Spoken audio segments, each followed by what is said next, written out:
রেসিপিটা কষা মাংসকে হার মানাবে, এত মজার হয়ে থাকে। হ্যালো এভরিওয়ান, আসসালামু আলাইকুম। কেমন আছেন সবাই? আজ আমি আপনাদের সাথে শেয়ার করব নতুন ভাবে পাবদা মাছ ভুনা রেসিপি। খুবই সহজভাবে আপনাদের সাথে শেয়ার করব। সময়ও কম লাগবে, খেতেও মজা লাগবে। আশা রাখি আমার ফুল ভিডিওটি দেখে নেবেন। প্রথম আমি এখানে পাবদা মাছগুলোকে হলুদ লবণ মাখিয়ে সামান্য একটু তেল দিয়ে এভাবে 20 সেকেন্ডের মতো আমি উল্টিয়ে পাল্টিয়ে তারপরে ভেজে নিলাম। এই যে, তারপরে আমি এখানে একটা ফ্রাই প্যান নিয়ে নিলাম। দিয়ে দিব এখন পেঁয়াজ কুচি। পেঁয়াজ কুচিটা আপনারা কমিয়ে বাড়িয়ে দিবেন বা আপনাদের পছন্দ মতো দিবেন। আর দিয়ে দিলাম 1 টেবিল চামচ রসুন বাটা, আর জিরা আর গোলমরিচ বাটা দিয়ে দিলাম 1 টেবিল চামচের মতো। আপনারা চাইলে এখানে ফাঁকিটা দিতে পারেন। আর সামান্য একটু লবণ দিয়ে দিলাম শুকনো মরিচ গুঁড়ো 1 টেবিল চামচ, আর হলুদ গুঁড়ো দিলাম 1 টেবিল চামচ। মরিচ গুঁড়োটা আপনারা কমিয়ে বাড়িয়ে দিবেন। আর দিয়ে দিলাম তেল।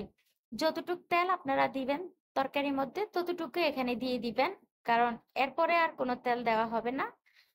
এখন ভালোভাবে এভাবে কষলিয়ে আমি সবগুলো উপকরণ একসাথে এভাবে মাখিয়ে নিলাম।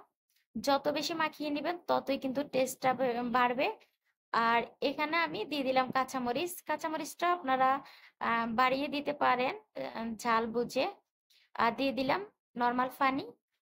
দিয়ে আমি একটু নেড়ে ছেড়ে তারপরে এখন ভেজে রাখা যে মাছগুলো আছে সেগুলো আমি দিয়ে দিলাম। সত্যি এই রেসিপিটা এত মজা লাগে, আপনি একবার খেলে বারবার খেতে মন চাইবে। যারা কষা মাংস পছন্দ করেন তারা কিন্তু কষা মাংস খেতে ভুলে যাবেন এই রেসিপিটা আপনারা একবার ট্রাই করলে। ভুনা তো আমরা খেয়েছি, কিন্তু হাতে মাখিয়েও খেয়েছি, কিন্তু আমার কাছে মনে হয় ভুনা থেকে, হাতে মাখানো থেকে এইভাবে রান্না করলে বেশি টেস্ট আসে। এই যে আমি চুলার মধ্যে বসিয়ে 5 মিনিটের মতো জাল করে নিয়েছি, দেখতে তো পাচ্ছেন। আমি ঝোল রাখবো না, একেবারে মাখা মাখা করব। আর এখন দিয়ে দিব আমি সামান্য একটু মরিচ গুঁড়ো। আমার কাছে মনে হয়েছে যেন জালটা একটু কম হয়েছে। তারপরে আমি আবারও ঢাকনা দিয়ে 2 মিনিটের মতো জাল করে নেব। দেখুন পানিটাও কিন্তু শুকিয়ে আসছে। এখন আমি দিয়ে দিব ধনিয়া পাতা কুচি।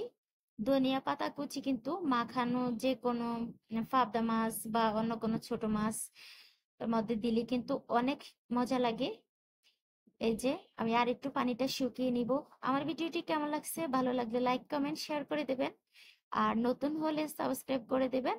যদি ফেসবুক থেকে দেখেন সেক্ষেত্রে ফলো দিয়ে দিবেন। আজ এ পর্যন্ত সবাই ভালো থাকবেন। আল্লাহ হাফেজ।